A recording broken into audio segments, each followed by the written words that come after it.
Good morning. Good morning, good morning, good morning. Welcome back. Very excited for today's episode because we're going to be talking about money and not anybody's money. We're going to be talking about your money and your business's money. So really looking forward to today's session. I've got two phenomenal guests with me today and I will introduce them to you in a second. And lots and lots of things to announce today. We've got a huge announcement I'm going to make. I'm not going to tell you when I'm going to make this announcement, but we are going to have some fun because I want you to try and guess who our 50th episode guest is going to be. So we're going to make it fun. And so we'll see if you can guess that right. And I am really excited about that. Had a half an hour conversation with him yesterday. And it's really going to be fun, and it's going to be awesome. But let me not take away from today's session. Today's session is also going to be awesome. I think there's going to be a lot of practical things that we are going to share, that we're going to talk about, and that you're going to learn from today. You know, if you are here live, thank you very much. Welcome. Nice to have you all here. I'll say hi in a second. If you're watching the recording, welcome to you as well. I hope you're going to enjoy this with us this morning. And as always, you know, we want you to please talk to us in the chat, you know, so interact with us, interact with one another, ask your questions. This is your opportunity to ask questions and to, you know, get answers to those things. Don't be shy to ask your questions. It's like, I don't know, people are shy to ask their questions, and like, people shouldn't know that I'm struggling with this. You know what? If you're the one that asked that question, there's going to be a whole host of people going like, yes, I'm so glad Sunette asked that question. So please go ahead and do that. There is no Sunette in the years as far as I've seen. It was just a hypothetical name. But anyway, good morning, Terence. Good morning, Kobus. Good morning, Kobus. You're not allowed to participate in the fun today. You can just sit back, relax, and enjoy the ride because Kobus knows who we got to be on the show. He was instrumental in getting that organized. So Kobus, thank you very much for that. There we go. Johan Oosthuizen. Johan, nice om jou hier so te hê. Welkom terug. Casper, good morning. Welcome. Raymond, good morning. I almost said good morning to myself as well. Good morning. Raymond Visser, good morning. Elmine Lottering, Gomotso, thank you very much. I saw your booking come in. I think it was you that booked this morning. Hugo van Zyl, good morning. Malcolm, welcome back. Malcolm and Denise, welcome to the two of you. Louis van der Merwe, baie nice to meet you. Louis is going to be a guest on Thursday, as I said yesterday. Louis is also an avid user of Commspace, where my two guests are from. So really nice to have you here, Louis. Thank you very much for joining us. Neil Strydom, goeiemôre. Arun, good morning. Stephen, good morning. Hope you're all well. And Shlanganani, Sunny Bunani, good morning. Hope you're doing well. Ian, welcome back, Ian and Bongi. Rounding up the group here on YouTube. Bongi, thank you very much. Over on LinkedIn, my friends there, I've got Francis Neetling. Good morning. Goeiemôre, Francis. Salome, goeiemôre. Peter Strydom, welcome back. Chart van der Walt. Peter Lopez, Carol Lindsay, and Amanda John. Amanda, welcome back. I hope you have a huge mug of coffee. I haven't seen you in a while. Hopefully you've been watching the recordings. But welcome. Yeah, thank you very much. So Graham Anderson, goeiemôre. Sien lekker uit vir die een, daar sê. En ja, like I look forward to every single episode that we're doing because I feel like every episode has got something else that is delivering or something else that is bringing to the table, or I don't know, it's just, and it's unique in every sense. I think if I were to present the same session 2 days in a row, you'll get two completely different ones, just because I never know what I'm going to say until I say it, and sometimes it's too late. I can't go back. Please give us some love. Over on LinkedIn, you can hit any of the react, sort of options there. So you can like us, love us, love us. I think that's awesome. And on Friday, we're going to celebrate a lot because we're hitting 50 episodes in 50 days. So then we're going to all use just the hands that's clapping because we need to celebrate. And over here on YouTube, if you can please hit the like button, it helps us tell YouTube that we're here, and other people that needs to see this will also get to see it. Then kindly please subscribe. I think we're on 338 this morning on YouTube, and please connect with me on LinkedIn. You're more than welcome to do that. I would really love to get to know you better. All right, so let me just quickly see. So we've had really, again, some nice registrations yesterday for the business assurance refresher that's taking place tomorrow. It starts tomorrow morning at 9. So really looking forward to that one as well. It's been almost a month in the making now, well, 3 weeks in the making. So looking forward to that one. We've got over 30, we've got 32 bookings now. So we've broken the record for the first refresher. So thank you very much for that. I really appreciate every single one of you that have registered. It's awesome to have you with me tomorrow. And I look forward to bringing the fire. So we will really make it an awesome 3 hours that you're going to spend with me. And we'll give you 10 minutes breaks in between just so you don't get too much of me and then don't come back. So we got to do it in that way. But anyway, so thank you very much. If you still want to book, you can still do that. So there it is. You can just go to francois.co.za/online refresher, and you're more than welcome to do that. I will send out another WhatsApp today as well. So today, unfortunately, if you're on my WhatsApp list, you're going to get 3 WhatsApps. Because there are 3 things. Obviously, today's session was the first one. Then I got to send out the business refresher one. And there's one more thing that I need to let you know about and that I want to share with you. I see I haven't put up the picture here, but let me see if I can do that quickly while we are. Well, let me just see just a second. But what we are doing is that I've been collaborating with a few people on, bringing information about the COVID-19 business relief that is available to small business owners in South Africa particularly. And we've had 3 sessions. They were weekly sessions. So over the last 3 weeks, we've been doing those sessions.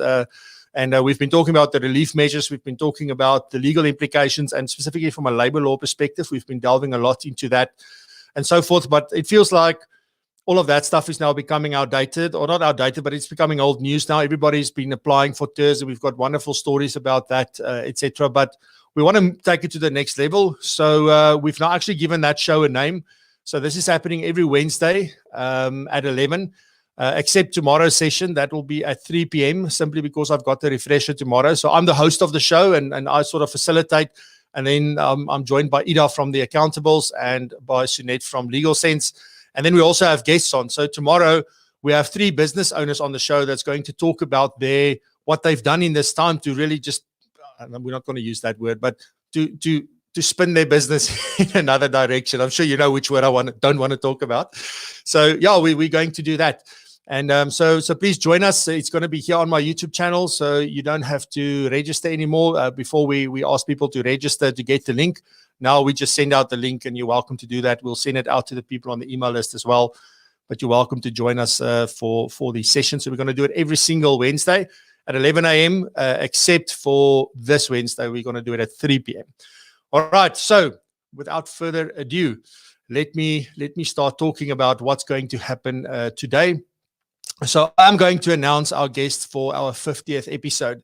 So a few things about that is that in the 50th episode, I'm not going to welcome everybody like I usually do, because I want to spend as much time with our guests as possible. So I'm going to do a blanket greeting. So please don't take that personally. I will continue to greet everybody when we get into new episodes after that. But there's lots that we want to talk about and lots that we can cover in that hour. So I want to give you as much value as possible. So that is the first thing. The second thing is, because he's in the USA, we are going to do the show at 3 p.m. on Friday. So that's 3 p.m. on Friday. I will send you an email today and that to sort of give you a calendar thing that you can add to your calendar so that you know. But it's going to be 3 p.m. So there's going to be no show at 8 a.m. Now, luckily enough, the show is still 8 a.m., but his time. So 8 a.m. in the USA is going to be 3 p.m. where he is in the US. So we're going to do it at 3 p.m. So that's that one change to accommodate him. I wanted to, but I just couldn't get it over my heart to let him sit there 1 o'clock in the morning and speak to us here in South Africa. Although I think he was very willing to do that. So what I'm going to do before I introduce my guest to you this morning is I am going to give you clues, and I want you to guess who this guest is. So I'm going to give you clues. It's just I'm not going to mention anything. We'll just put it up, as we go through today's conversation. I'm going to put on clues on the screen that will run across the screen. And you can just guess in the chats, who do you think it is? So you're more than welcome to do that. So let's have a little fun. And then somewhere unexpectedly, I'm going to announce exactly who it is. Alrighty, so to get us going, so there you go. He has spoken on all 7 continents.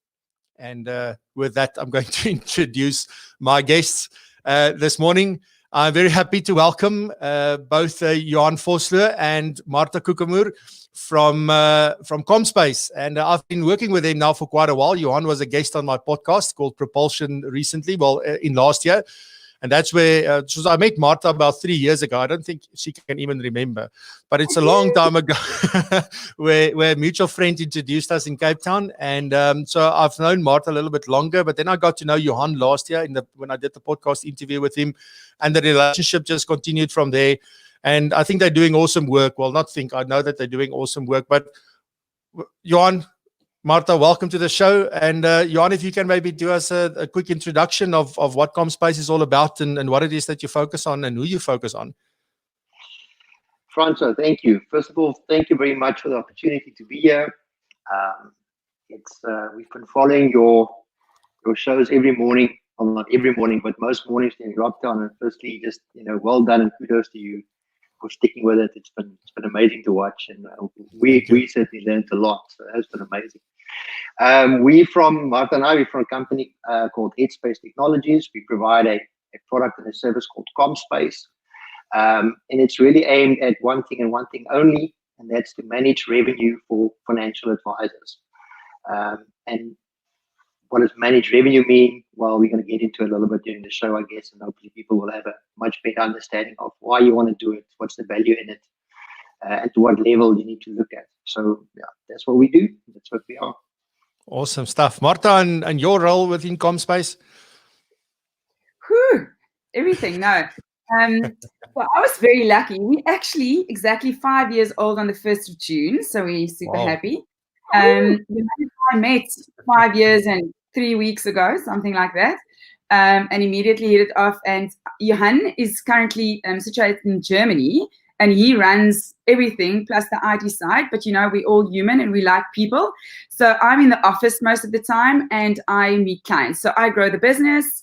I'm the managing director, which means I'm hands-on. Not that Johan is not, but both needed a title. So he's the CEO. But we're actually just an awesome team, and we really work so well together. Johan's an unbelievable visionary, and I think I'm a worker bee. So together, we're kind of like a team. Yeah, awesome. No, I love it. And it's like, I think Johan is more keyboards on or something like that. I'm not sure. But guys, welcome. I really appreciate you being here. I've spoken a lot in the episodes about financial management and how that's the foundation of any business and how important it is and all of that. So it took me a while. And then I don't know, it was on the weekend, Johan, somewhere, not this weekend, it was last weekend. I just had this but just ask if you guys don't want to come and talk about this, because you're really the experts, in my opinion. I mean, you've got a lot of things you do and that you see on a daily basis and that you help people solve problems with in terms of their revenue. And I must say, I like the word revenue more than finance. I'm thinking now, why didn't I use that on the slide or on the thumbnail? But we can always change that. So I want to get into sort of the first thing, and that is talking about, it's like, you can't manage, but you can't, what do they say? You can't manage what you can't measure. So there are obviously people that sort of believe in this. And then there's obviously then always the opposite that says, no, that's nonsense. This is old school stuff. It's not really, really important. From my point of view, it is extremely important. And I said it the other day in one of the other episodes, that you listen to things like, on Shark Tank. They hear this wonderful business idea, but then the very first thing they want to ask after that is, but your numbers. Tell me your numbers. Do you know your numbers? So, I mean, I think that's maybe an area, and I'm really generalizing here, the way we really sort of, I think, neglecting that part, particularly in the smaller businesses, because we are the salesman, we are the advisor, we are the assistant sometimes, we are the IT person, we do all of that. And we don't get time to really look at our numbers. So I think from that point, as an introduction, Johan, I mean, what are some of the important metrics that you guys see that people, or that you believe that people should be measuring in their businesses? And let's get into that. Absolutely, Franco. Maybe I'll just take a step back quickly and just latch on to what you said around I think something that people in our industry, especially financial advisors, they tend to forget often, that they are a business. They focus so heavily on clients and their clients' financial situation that, I think especially the smaller guys and the smaller firms, sometimes, they forget a little bit that they're still a business and they should operate as a business. So, now estimation, I mean, there's lots of metrics and things that are core to make any business work, but there's probably three things that any business needs to look at, and financial advisor business are nothing different. The first one is, and this is now maybe, especially true for financial advisors. First one is, what is your value proposition? And you've actually covered this quite nicely in a few sessions, like more than one session in the last few weeks, and spoken a lot about it. And I mean, I couldn't agree with that more. If you don't know what it is that you offer, what differentiates you, why should clients talk to you instead of somebody else, then then you're not on a good footing. So you should start there. Second one is also something you covered on the show, which I couldn't agree with more either, which is define who is your ideal client, or actually use the term which I quite like, which is who is your dream client. Define that, write it down, think about it, be intentional, be purposeful about it. To say, what does my ideal client base look like? If you're like my dad was in the industry for many years. My dad was other guys played golf on weekends. My dad farmed on weekends. That was his passion and his hobby. So naturally, when he went into the business, his clients were farmers, predominantly, because that was his interest and that was his ideal client base. That's where he operated. So important. And a lot of advisors, especially nowadays, are getting those first two right. We see it, that people are much more intentional about it. But then there's the third one, which I think people tend to forget about a lot, which is to think about, how am I going to get paid for this? And sometimes it's easy. I'll just earn commission on products that I market. Yes, but there's a bit more to it than that, right? So, and exactly what you said, and it's true for financial advisors, just like it is for any business. If you can't measure it, you can't manage it. So you need to be intentional about your value, know your client base are, but then know how you're getting paid. How is your revenue stream looking like? What is it made up of? What type of revenue do you want to do? So the important thing there is to kind of set goals for yourself in that space specifically, and just as in the others. Believe in yourself and your value offering, and then stick to that. Stick with it. And maybe I'll just tell a quick story about personal story actually about myself very personally, but specifically about our business. As Martha mentioned, we're exactly 5 years old now. Since Martha and I got together, and we made proper business of this thing next month. So, but it's also through a weird combination of circumstances. I ended up moving to Berlin in Germany a few months, not a full year after we started the business. And I was sitting here early in 2016 in Berlin, in Kudamm, which is the main shopping street. And I was having lunch with my girlfriend, and she introduced me to somebody that she was doing business with. And this guy was part of a massive real estate conglomerate, almost, you can say, a big real estate venture. And he was managing it. So nice enough guy. But then he started asking me a little bit about my business, what do I do, and stuff like that. Very proudly and excitedly, I've got this little startup in South Africa. Really excited about what we're doing, blah blah. And then he started asking me about, so what your revenue look like, what your turnover look like, and we're a startup. We were not venture capital funded, nothing like that. We were bootstrapped, so the numbers weren't impressive at all at that point.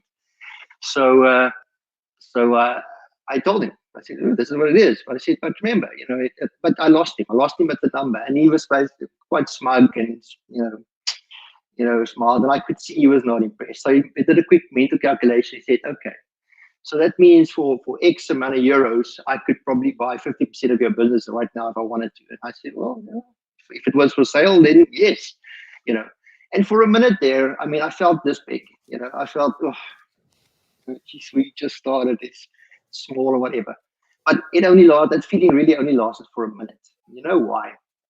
And I think back about that meeting a lot over the last years. And I haven't actually told the story to anybody, but recently I reminded my girlfriend about that meeting, and I mentioned it to Martha. But I every now and again I think back to that, and it keeps keeps me humble and keeps me focused, because at that time already, Martha and I had sat down and we had defined what do we want this business to look like and what exactly do we want our revenue stream to look like. So we decided we want to build an annuity-based income business. This is our target market. This is our ideal client. This is what we're going for. This is our value proposition. And then we were very intentional about it. It wasn't great shakes. It wasn't fireworks. It was steady growth. And we just kept at it. And and I'll say this not I don't mean this to sound smug or anything, because it's not like we arrived or anything, but a few years on, in fact last year more or less, I heard that big conglomerate that guy was working for, he got retrenched, that the whole thing went bust, belly up, and last I heard he was basically looking for a job. So that when you hear something like that, it just kind of repositions you and reminds you like the importance of just sticking to your guns, setting out your goals and going with it. Anyway, I just wanted to lead with that story. In terms of metrics, do you want me to get into it now a little bit?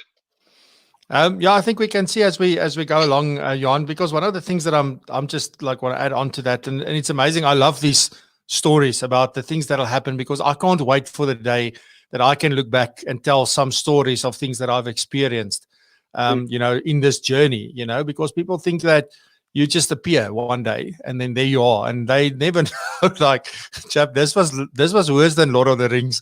This was not a fellowship. This was nothing like that. You were there on your own. So so I also look forward to that. So I love hearing these stories, to sort of hear that about these things, and it also, as you say, it anchors you. So we always need to remind ourselves where we came from, and that we can never get bigger than the game, and that we must always remember that things can go like that. And this is something that I do find, and I maybe just want to make a mention of, like, one of my thoughts is that a lot of times you've got people working for big businesses or big corporates, and they've been taught in a certain way, and they've got a certain attitude and a certain, and if I say attitude, I more mean like mindset and approach to things. And then I'm seeing it now in this time, during this pandemic, that people that thought, I could never live like you and go through all the stress of looking for business every day or every week. And now, they basically in that same situation. So I think we need to understand that, nothing is guaranteed in life, but if we need to look after what we've got while we've got it.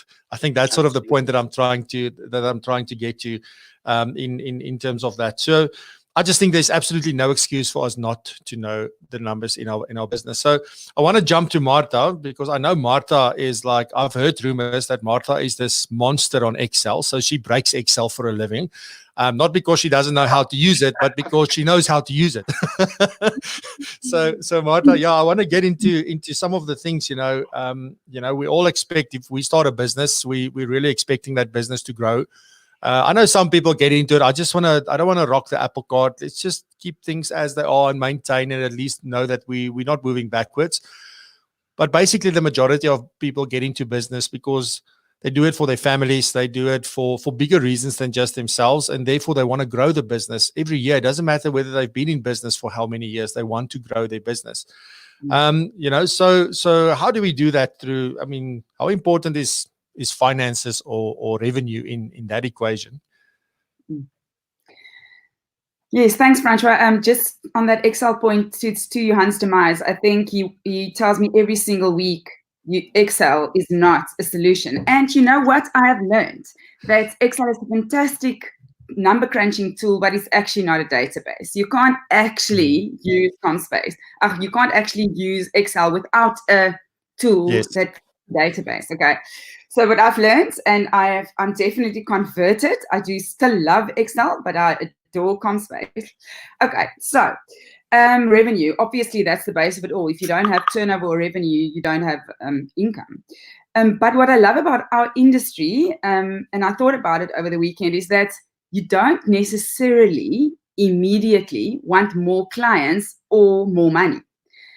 And I'm saying that because in our industry, because financial services or the independent financial advisory practices is our business, and if the important thing is to right size your business, understanding your clients and how many clients can you really service properly in your practice. So if you have 1,000 clients, you can't see them all, and you won't be able to service them. So sometimes you want to decrease your clients. So it feels a little bit counterintuitive, but everybody on this podcast obviously knows that. You've got to right size your business, and you sometimes even have to decrease your income because you want to change the way you invoice.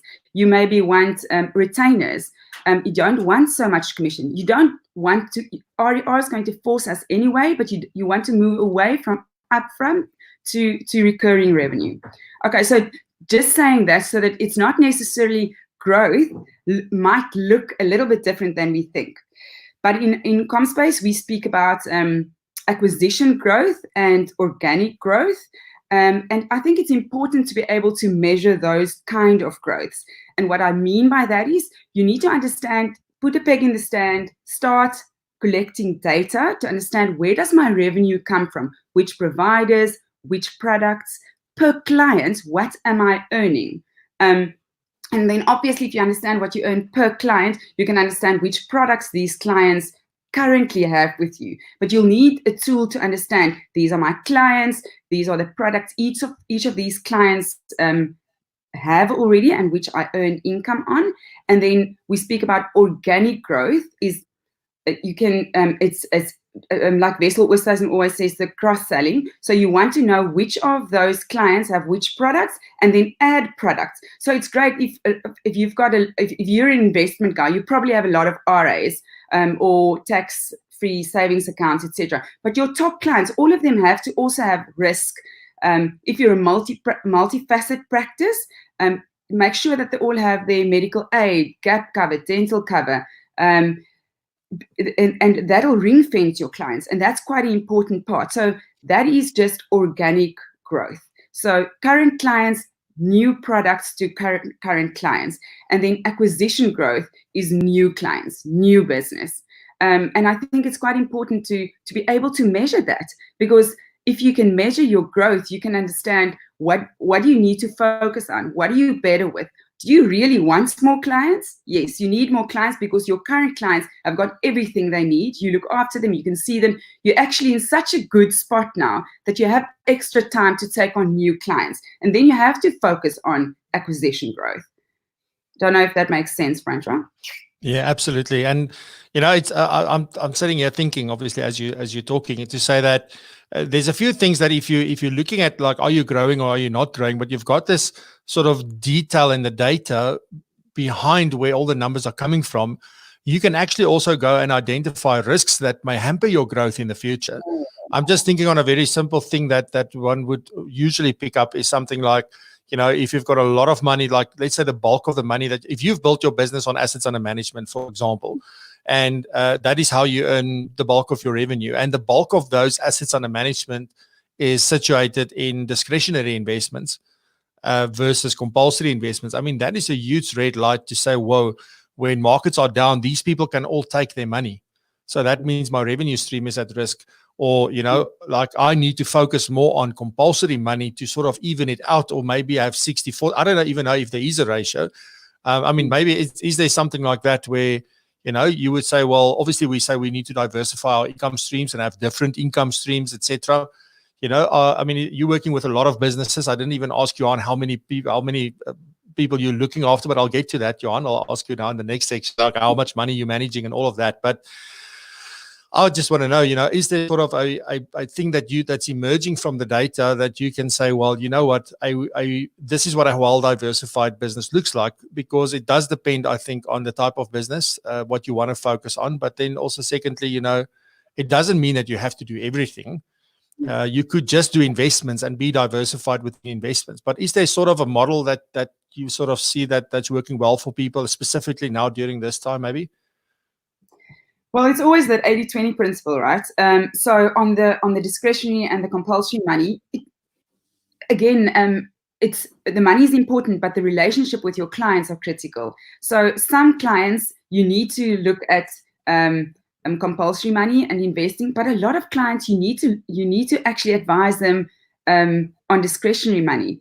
because they might really need it in the future. So I hear what you're saying, but that is a personal, that's a relationship with a client. You need to understand their needs through tools like Asset Map, etc. And then, but it trends in the market. And unfortunately, I don't know. I'm not privy to that. But what you definitely need to know is that you can't have 10% of your clients bringing in 80% of your revenue. That is a risky ratio. So you kind of want to understand where do you lie in that 80-20 principle, because you need to right size your business so that if 3 or 4 clients leave, you're not in big trouble, right?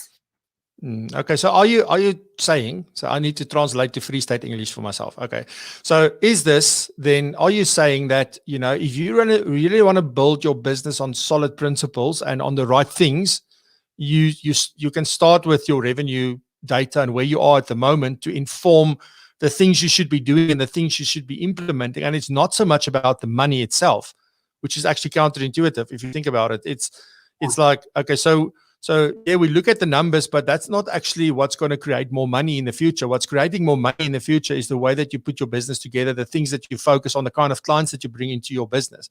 Is that basically what you're saying?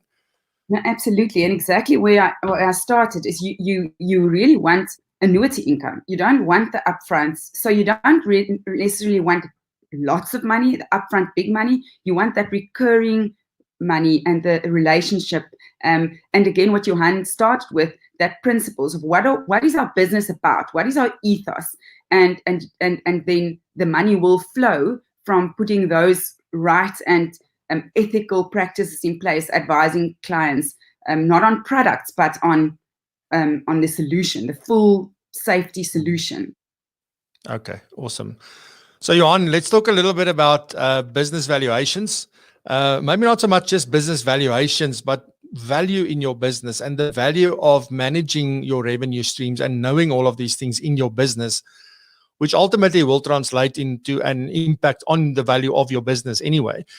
So I want to get a little bit into that. But before I do that, as I said, I forgot to ask in the beginning, like, just how much revenue are you managing currently for financial advisors, and how many financial advisors have you got on Commspace currently? So yeah, we're fortunate that we started off 5 years with 3 clients, and we're sitting on around almost touching on 220 IFA practices at the moment. And but what does that mean? That means we've got literally one-man show clients. Some of them very successful, some of them young and starting in the business, and they're serious about their money, which we're really excited about. Ranging all the way up to fairly large groups with a few hundred advisors in a group. So a few 200 odd clients like that. In terms of number of advisors whose revenue we manage on the platform, it's pushing 1,500 now. And in terms of just commission and fee revenue overall, about 1.5 billion rand a year at the moment. Wow. Although every year, the year before last year was 1 billion. Last year was 1.5. This year it'll be, at the end of this year, it'll be quite a bit more. So it's increasing quite a bit. Just a little bit in terms of to segue into this question around business valuation. Martha alluded to it a lot, and people are often surprised when we focus on this stuff more around what's your value proposition, what type of business do you want to build, because we've learned that that's what's important. Yes, there's cold hard metrics, and yes, there's the basics, and yes, there's metrics like everybody needs to know how much of their revenue is recurring as opposed to how much of it is once off, initial or second year on risk and things like that. Yes, you need to know, the obvious things around provider spread. If I've got multiple providers and products I market, how much revenue do I earn from each provider? But then there's also finer grained metrics, which all adds up and becomes really important. Again, it's all around supporting the robustness of your business and setting dependent on what is the vision and what are the goals and what's the value proposition that you define for yourself. But then you can start looking at things like product category. So instead of just providers, out of what type of revenue and how much revenue, and again overlaying on that, How much of that is recurring? How much of that's initial, for example, across type of products or product categories? How much of it, if I'm trying to pivot to fee for advice more, how much of that is am I earning? And how is it looking month over month, quarter over quarter, year over year? And then very importantly, and we focus on this a lot, and I think Martha will talk about it a bit more, is focusing on your individual clients, because again, it's all of your business. Once you've defined your ideal client and what they look like, now then going and be able to measure exactly down to each client, individual client level and individual product level for each client, what does the revenue, the nature of my revenue look like per client? And then taking into consideration things like also the age of my client base, not just, and what I mean by that is how long has a client been a client with us, definitely, but also, how old are my clients? Because, we often find, and it's one of the things that we, one of the reports that we produce that our guys find very valuable is we give them fine-grained stats around X percentage of your business, of your revenue, comes from X number of your clients. But it's important to look at the age of those clients. If all your revenue or most of your revenue comes from a small percentage of those clients, and most of those clients are quite old, well, some of those products may retire, those clients may pass away, and that's fine. But then you have to also look at your absolute numbers. How many of your clients do you have total, and how many of them are younger? So that you build your future pipeline, and you build. It's all about sustainability and longevity, right? So there's lots of technical metrics like that to look that you can look at and you should look at, but in the end of the day, it really needs to tie up with your goals and your vision for the business. In terms of taking that then and using it as part of a business valuation, so it's interesting. There's a lot of movement in the market at the moment. The last few years, lots of smaller guys are unfortunately getting a bit squashed and getting a bit discouraged with the onus on them in terms of compliance and paperwork and all the boxes that they got to tick and all the the I's they got to dot and the T's they got to cross, all of that. So there is a bit of a consolidation move at the moment. So there's a lot of bigger businesses acquiring smaller businesses, advisors joining forces, and all of that. And there is some of that. So obviously, business valuation is high on a lot of people's minds, and the type of things that they look at, ties in with all of this stuff. Looking at total revenue is almost nobody looks just that. It's a starting point clearly, but that's not good enough.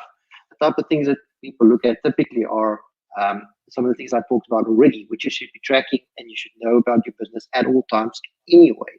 But it's the type of revenue, how much of it's recurring, how much of it's initial, what is your age of your book, what's the age of your clients, what's your product category spread, how's your spread across different segments of the business. And if all your eggs are in one basket, just like with investments, and you're only in one asset class, then it's a risk, and your business is not going to be as attractive for acquisition as for somebody else. And we're seeing it, and it's quite funny. It's not something that we do as a service yet, although we're thinking about it because there's a bit of a demand for it nowadays.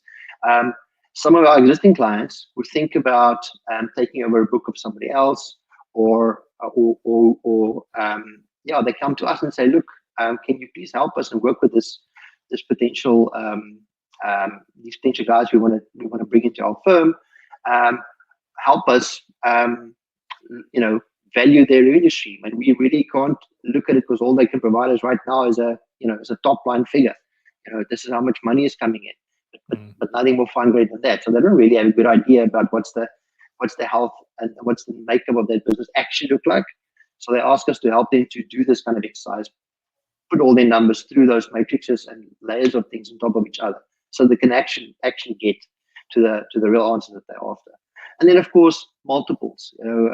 But this, everybody knows that people value recurring income more than just once off, because there's no guarantee that risk products, somebody's going to buy another life insurance policy and there's going to be a big upfront thing.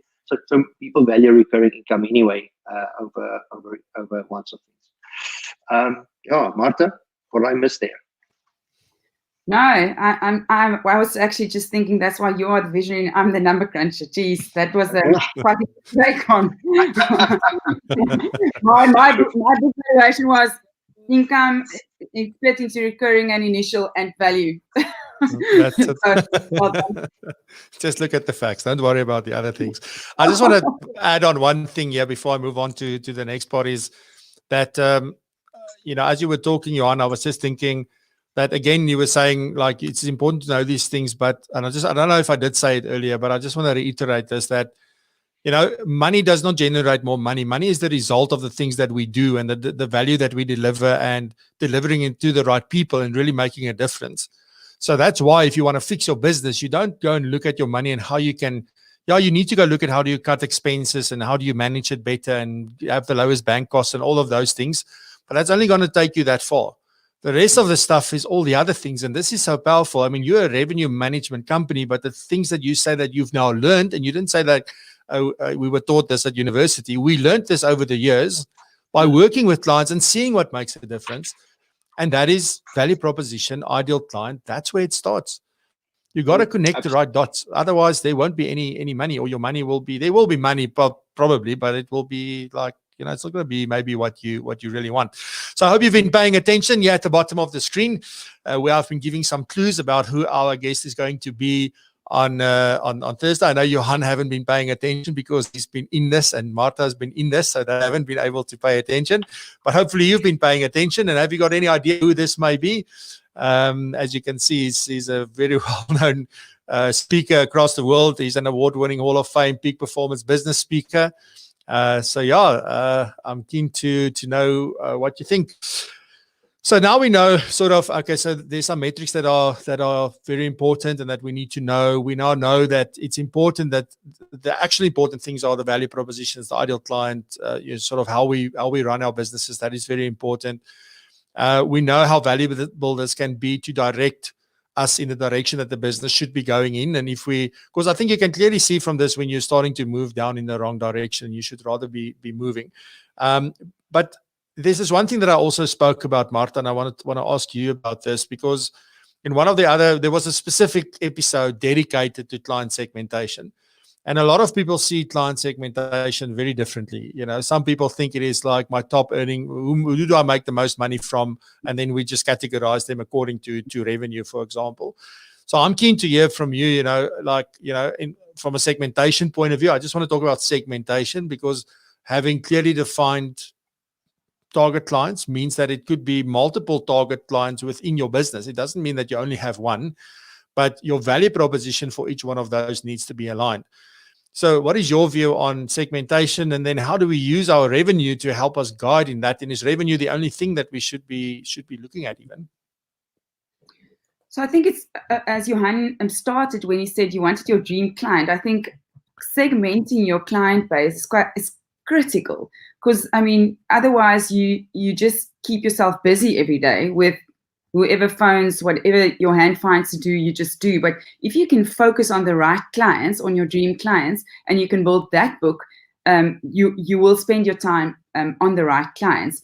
So segmenting your book start with revenue. It's just it's a great matrix, because you can understand which clients bring in what kind of revenue, right? So obviously that's just money, but it's also important. And I think we actually, I worked with Johan Jacobs from Liberty once on one of our clients, and I learned quite a bit from him on client segmentation. So understanding all your clients top to bottom, and then what products do each of those clients have? Because the more products a client have from your practice, obviously the closer you are to that client, the more ring-fenced that client is. So understanding, do they have a retirement annuity? Do they have a life cover, disability cover, medical aid, gap cover, etc.? But I think what we need to just one step back is that sometimes you maybe need to group your clients, because a mother and a father, or a wife and a husband might be in your top clients, in your A percentile of clients, but the grandmother and the children might be in C. So by grouping your clients, it's a much more holistic view on those clients, and and who you need to look after. Not that you don't want to look after everybody, but once you can segment your clients, you can maybe appoint somebody to look after your C clients. You can maybe work at moving your B clients into that A category. And right sizing, as we said earlier, right sizing that client base is quite critical for you to optimally spend your time right and working with your dream clients, working with people you want to work with and people that want your help and respect you and that you can actually help. So revenue is critical. I don't think without revenue you can really segment, but you obviously need to also know how long has these clients been a client of yours. So if there's a long-standing relationship, the odds of them leaving is very little. So that it's important to take into account how long a client has been a client of yours. Some people you got when they left varsity or when they were young, or it's the children of good clients of yours. So how long have a client been a client? The age of your client, it's quite nice to understand where does your revenue come from with respect to age of clients, so that you know, yes, most revenue might come from your clients above 70, but you need to have those clients that are younger because they will grow with you. Okay, so that I think is also an important part to remember of the age of a client. And then something that I actually learned from Johan is that what is the prospect of a client? Not necessarily revenue-wise, but do they refer clients? So it might be somebody that's not a top earner. It's not one of your revenue A clients, but that person has brought you 5 or 10 A clients, if I may call them A clients. Then that's quite an important client for you. Because of his prospect, because of his referrals that he's bringing to you. So I think there's quite a bit to take into account when you want to do proper client segmentation. And I think it is important to do that so that you can right size your business, so that you can spend your time. Yeah. Because sometimes people that takes a lot of time, they're not your ideal client. They actually bother you. It's because they've got nothing to do. There's like they don't actually bother you so much. So it's just, where do I spend my time? Does it make sense? Because we all, that's a commodity that we don't have lots of time. So am I spending my time at the right place? Yeah, I think one thing, so you talk about the prospect of a client, or I talk about the potential of a client, because and potential means different things. On the one hand, it could mean that you refer people. On the other hand, it means that you may earn a lot more in future, or you're part of this, like, you're center of influence kind of person.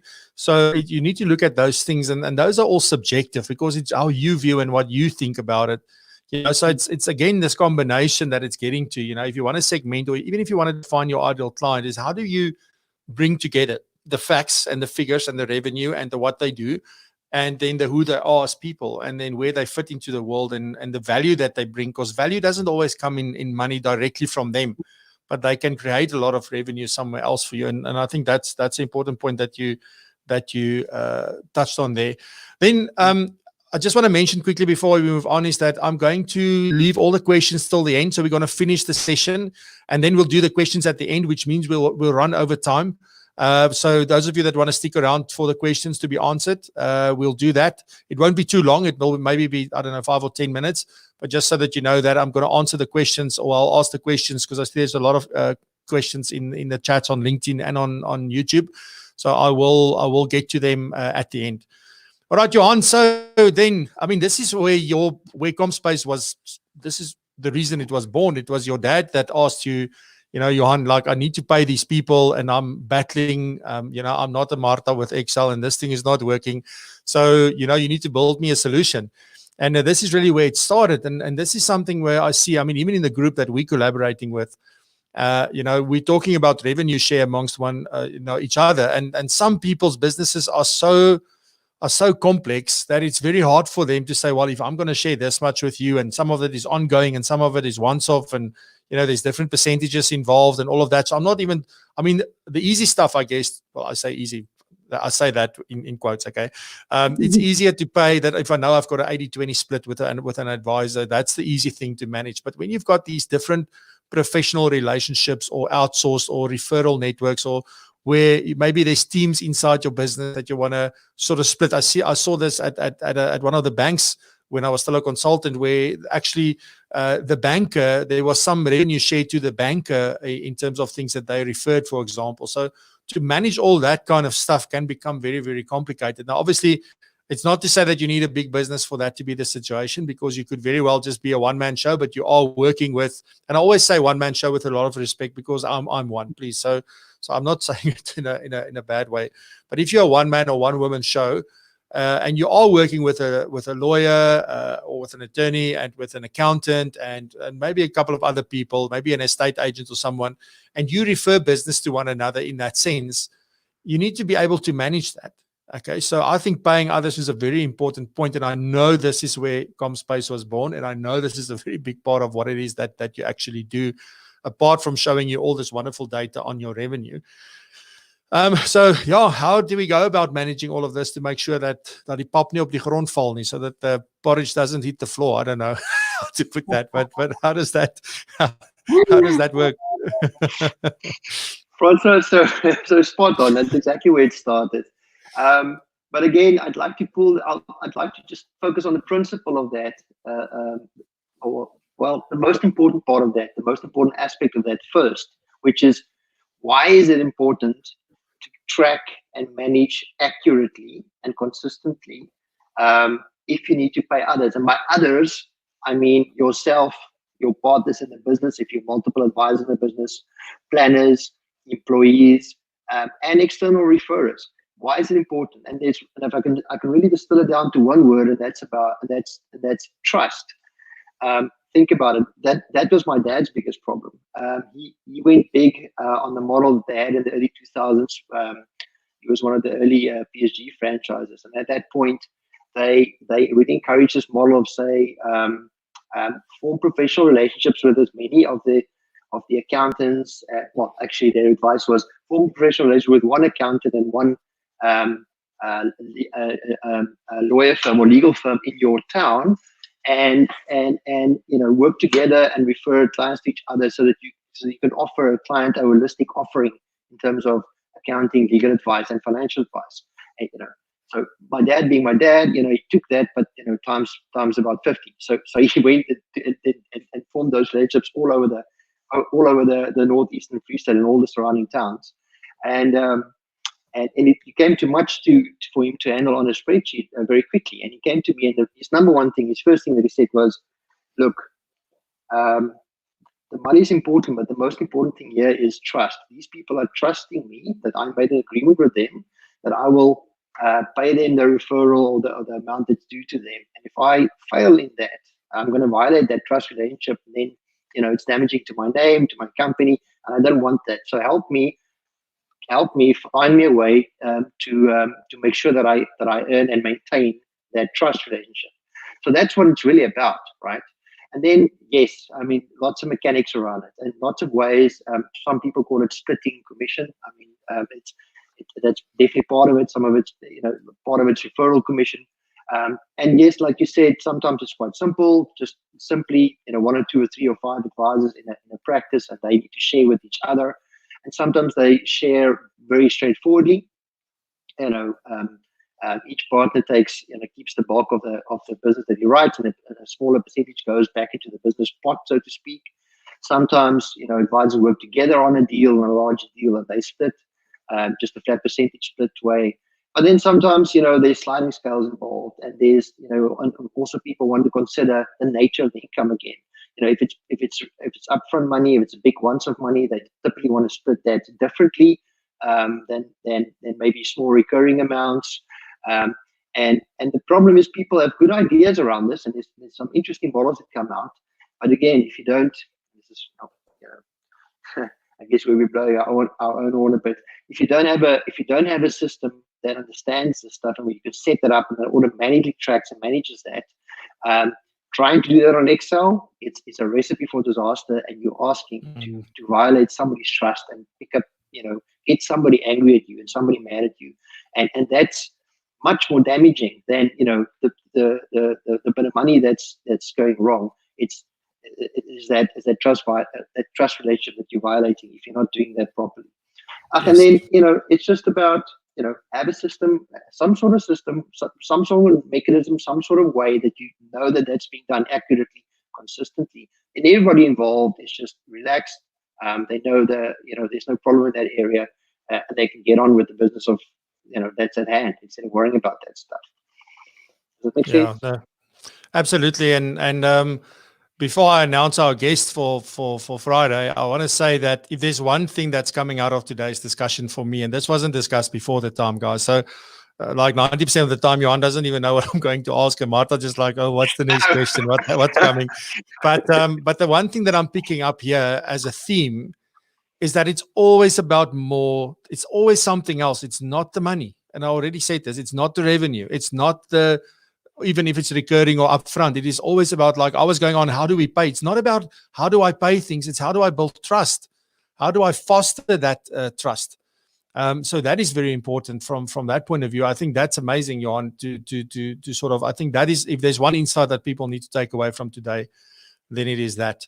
All right, so let me see. I see there was a couple of guesses. Why is nobody guessing yet? I've got Russell Hoey saying here, he's guessing that is going to be Douglas Kruger, which is a good guess. And then let me see if anybody else has guessed yet. Hey, these South Africans are shy, man. Come on, guess a name, people. Guess a name. This is like I'm saying hello, and then you just look at me, you're not greeting me back. You know how I feel? It's not great.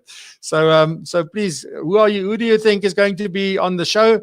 But I won't leave that for too long to leave you hanging there, because we need to wrap up. But I've got one person here that has guessed correctly. He obviously either he knows how to use Google. Hint, hint.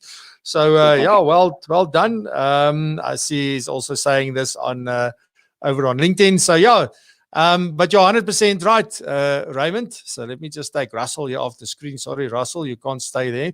Let me take you off. So we're going to be talking to Ross Bernstein. I don't know who of you know Ross. He's a phenomenal person, just an amazing guy that I only met him literally last night for the first time. I've spoken to him. We had a Zoom call, and he's really just a phenomenal person. The fact that he's willing, Gary, it's not Trump. So it's amazing. Just sort of, I'm so excited for this. There's a lot of things that he's doing. I'm going to put out all of the things today to announce this and everything that Ross is about. And you've seen, I've really taken the things from his bio and put them down as the what do you call it? Like sort of the, I don't even know what that's called. But just to sort of give you clues about who he is. And that's really, he's been speaking all over the world. He's been doing it for years. He's written over 50 books, and, he's really into sports. So he was a sports journalist, and, he's been on sports programs and things, but he's studied thousands of these professionals and coaches and everybody to understand what makes the great. And he's then taken that and taken it to business to sort of say, and I know he's been at the FBI convention in Cape Town. I think it was 2017. So really, really phenomenal to have him on the show. And as I said, please, we're going to do it on Friday at 3 p.m. South African time. It'll be 8 a.m. Ross's time, but it is going to be 3 p.m. our time. I'll be sending out the things today so that you can add it to your diary. This is something that you should, whatever you do, don't miss this, and don't miss the live show. You've got to be here for the live show, because it's not going to be the same if you watch the recording, although there will be a recording. So don't worry if you can't make it. But anyway, so very excited. Kobus, thank you very much for your help in getting this organized. You've really put me in touch with an awesome person, and this is going to be like fire. Like you've never been to a bonfire like this one. All right. So that is the announcement then. But then, Johan, so just sort of, I don't want to say quickly, but quickly, okay. What is the, I've seen this a lot in my life as a consultant, and usually going through an advisor's, like, let's say, ongoing commission or their commission statements and things like that. Often if you pick up that some commission is missing, it's been missing for 2 years, 3 years, and you picked it up by chance. It's not that you went and looked. Because how many advisors have got the time to go and have a look and say, this is what I was expecting and this is what I got? We all want to do it, but we just don't have the time to go and do it. So, having proper management over this, have you seen like advisors in your space where you picked up? I mean, let me ask you this way: how often do you pick up that there's commission that was expected that's actually missing, or VAT payments? Even worse. Let's talk about that. So, Franco, very quickly, then I see we're almost out of time. Let me try and just summarize a few examples. So I think it's probably come through that we focus predominantly on the independent financial advisor market, simply because that's where we offer the most value typically, because there's multiple sources of revenue. There's a mix from different providers, and then also you chuck in the direct fee for advice, and just keep getting and keeping a grip on all of those sources of revenue, understanding them according to all those metrics which we kind of mentioned. It's important, and you need to do it, and I hope people understand why. But very interestingly, we also have several 100% tied advisors, which you would think, well, their provider that they tied to really should be able to give them 100% view of and breakdown of all the stuff that we are able to give the independent guys. And it's sometimes true, and it's mostly true. But interestingly, these are still big corporates. I don't mean to knock them. It's just they're big machines. And oftentimes what happens is income just go missing. And it's typically the small amounts, when a book is transferred between brokers, or a set of clients is moved from one advisor to another, or if a new planner comes into a business, somehow, some way, things go wrong all the time, much more than we would have thought at the beginning. And we see that often, that our clients, that they look at the stuff that we produce, because our software spots the gaps, and it highlights the gaps in income, and then it allows our guys to go see it. And it happens a lot more than you would think. But again, if you don't have a systematic way of monitoring, and kind of an automated way of monitoring that, picking it up, it's next to impossible, because the volumes are just too high. And then the other one, which you would also think, this should be cut and dry, this should be a clear, simple thing, is VAT. So there's one particular provider, one of the big ones, and I won't name them by name, but every so often it happens, quite frequently actually. Still, we'll get a new client, and they'll start using our system, and after a month or two or three, they'll pop up and say, "Hey, no, wait a minute, you guys are making a mistake. You're tracking VAT incorrectly here." And then we say, "No, actually we're not," and we show them. And what happens is, it's sometimes in the way that some of the providers report VAT, that they play it back. They mix VAT and non-VAT, in the same set of data, and trying to manually unpick that and getting to the correct VAT figures is quite tricky. So we find that often. Another big one is when advisor firms, especially younger firms or one-man show guys, when they start out, they're typically not VAT registered, and then after some time they convert to a VAT registered business. You'd be surprised how often the message doesn't translate exactly timelessly and right at the providers, and the providers don't pay over VAT like they should. And we found often our clients discover that, and they discovered that, wait a minute, there's money that should have come to us which didn't, that we paid over to the tax man, because we thought we were getting it, but actually what we were getting was without VAT, things like that.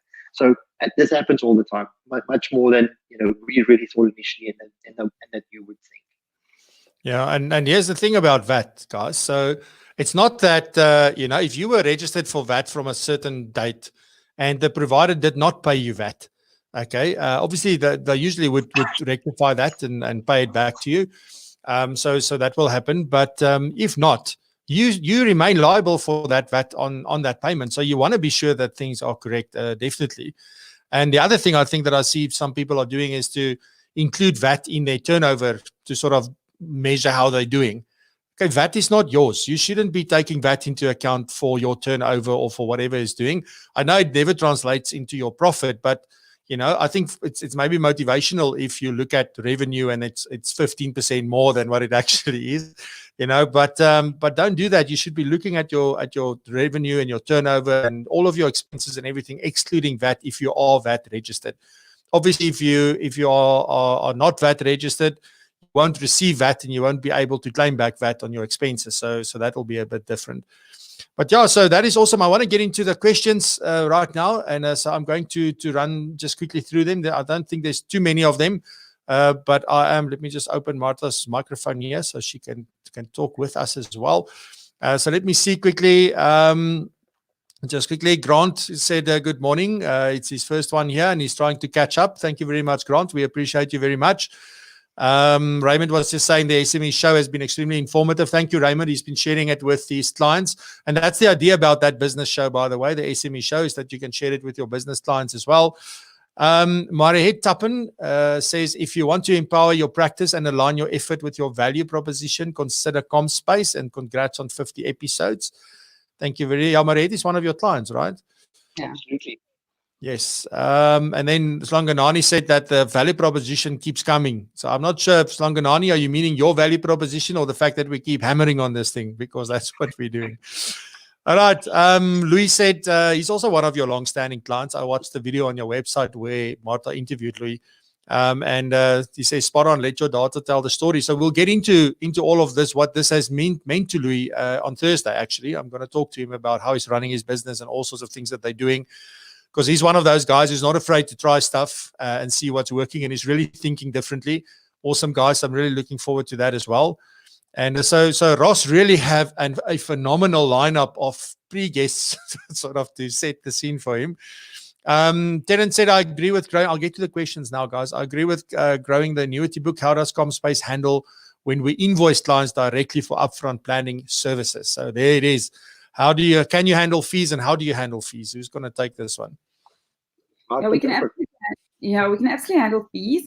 Terence, it all depends on if you have an invoicing system. If you have a system and we can draw a statement report, we can map that and pull that into Commspace. Like, it'll be like a commission statement, except that it'll just be a direct payment to you as the practice. Alternatively, we can give you a base format where we input the data into that. It's an Excel spreadsheet, and that is already mapped, and we pull that back. We call that a generic statement. So those are both options. But okay, yes, definitely. Cool. Yeah, so it can be managed.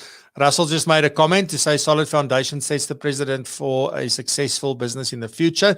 Johan Burger is saying Commspace is awesome. And then Casper wants to know, can he sign up online? Yes, you can, Casper, as far as I know. Martha, can he do that? You can send us a message online, and I will then follow up with you, Casper, and we will have a screen sharing session where I'll just show you a little bit of the ins and outs of our exciting Commspace. So it'll be a demo, and then you onboard it. So it's not actually plug and play, because it's a unique set of onboarding rules because we need to understand your business and put all your data into Commspace. Yeah. Okay. So awesome.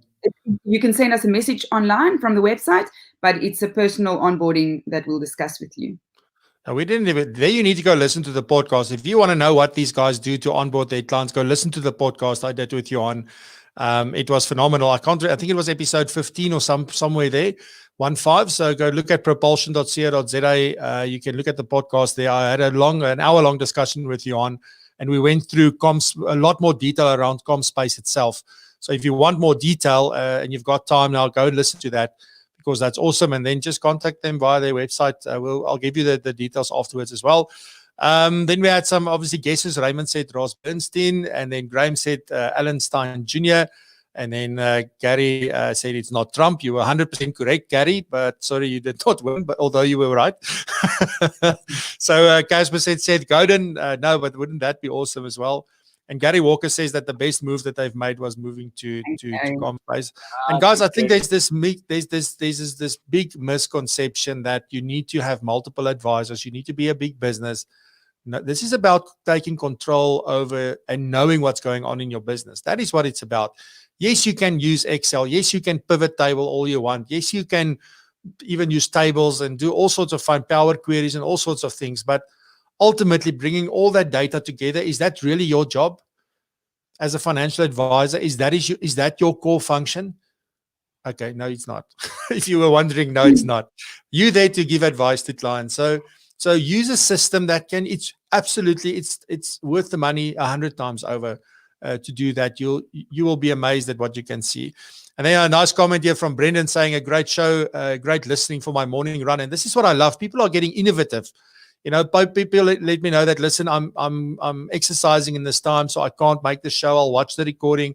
And I appreciate it. But you know that you can listen to this, you know, while you're running. You can just listen. You don't have to see what we're saying. So you can do that. So awesome, Brendan. You're being innovative there. Thank you very much. Casper says, thank you. Let me hop on over to LinkedIn. There's a lot of things happening here as well. Let me just check where I need to start. A lot of people saying good morning. Marta Renata Jude said hi to you. I think you know each other from somewhere. Oh, by the way, so I never mentioned this at the beginning, where Marta is on a farm at the moment. So yeah, so it went very well during the session. Before the session, it did not go so well. During the session, it went well, and it seems like, yeah, there we lose her. So yeah, she is on a farm. It's how it is at the moment. So yeah, I forgot to mention that at the beginning. Neil Phillips is asking, what are the sorts of multiple parameters one would look at? So if you look at the business valuation side of it, Johan, where is it 1 times, 2 times recurring revenue, etc.? Is there any form of industry standard that's forming at the moment? I don't know. Is there any insights into this? I mean, if you are providing this information to people, are you privy to sort of the kind of multiples that they are negotiating with people buying their practices? Francois, I'm hesitant to say this is the industry standard, because we really don't know. All I can say is it's definitely 2 to 3 times of recurring revenue. Annual recurring revenue seems to be quite popular. Probably 3 times is more popular than just 2 times. But we are also seeing that people are taking, that used to be the gold standard. That used to be what people, almost the only thing they looked at was take the revenue, break it down into recurring, non-recurring, and apply a heavier weight to recurring income. Nowadays, people are looking at it much more in depth, because what is the nature of that recurring income? Out of which type of products does it come from? How sustainable is that? What is the age of that client base? How long is that income probably going to be recurring for? How much of that is customers or clients has been with the practice for a number of years, or at least a while? There's a lot of it. There's a bulk of it recent business, because recent business you don't really have the track record relationship yet. So I'm a little bit hesitant to say, here's the industry standard, because people just apply different things. What I will say is they're getting more sophisticated in how they value a book and how they value a business. Yes. Yeah. And that's also a whole other thing we could have gotten into, but this whole thing about how you feel about your business and what it's really worth, but let's not go down that road. Vimlesh is asking, Johan and Marta, is it possible for you to share exactly how you integrate your system with all the insurance companies to access revenue? And have you found any discrepancies in what is being paid? So I think we answered that question. What is supposed to be paid and what is actually paid? Yes, obviously we're picking up a lot of issues there. Or let's not say issues, but we're highlighting a lot of opportunities for you to go and collect the revenue that is actually due to you. But yeah, just in short, Johan, because this can also get a long discussion, but just about how do you obtain? Is it through data feeds? Must people upload it themselves? What are the options to get the data into the system? Three ways, Francois.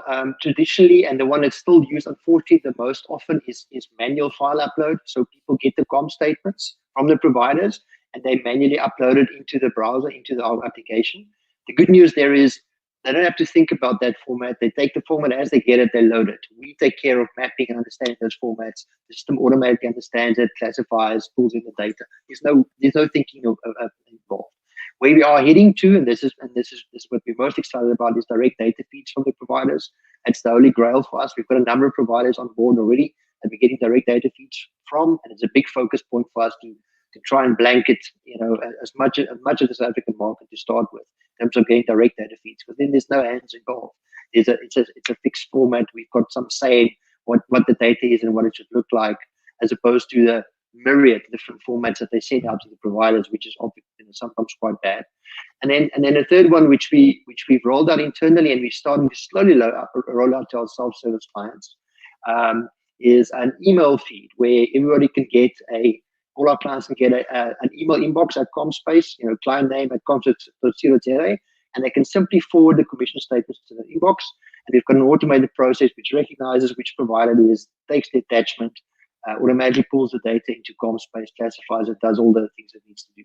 So those are the 3 ways. And obviously, we're all about automation integration. So we're focusing heavily on the data feed and the email feed and trying to move away from people having to manually do things. Even though, we do a lot of work to make sure that even if you have to manually load a file, that's it. You don't have to think about and fiddle with the data inside it. You just load the file. Awesome. Great.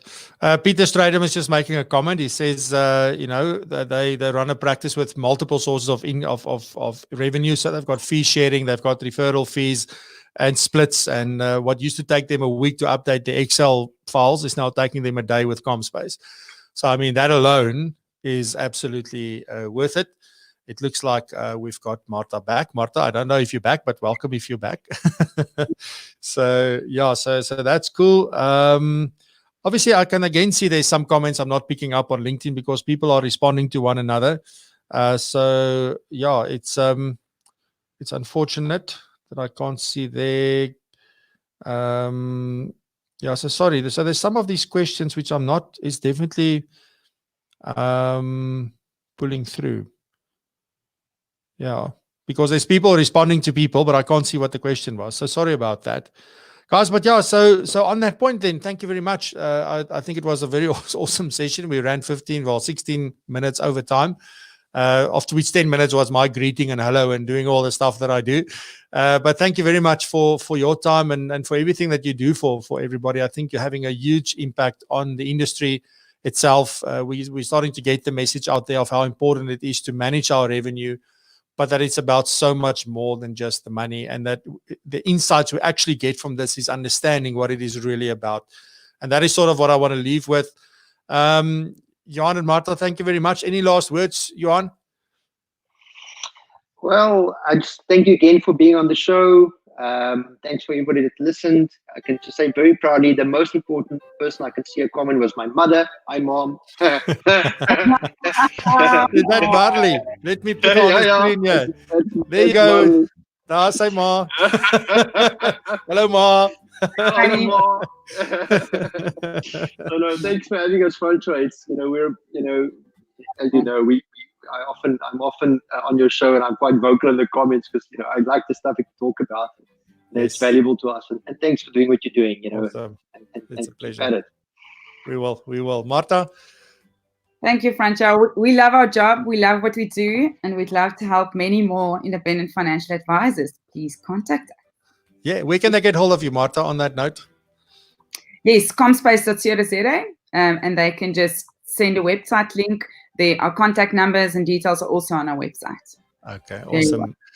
All righty, guys, thank you very much. Have a fantastic day. I will see you tomorrow in the refresher or at the SME show.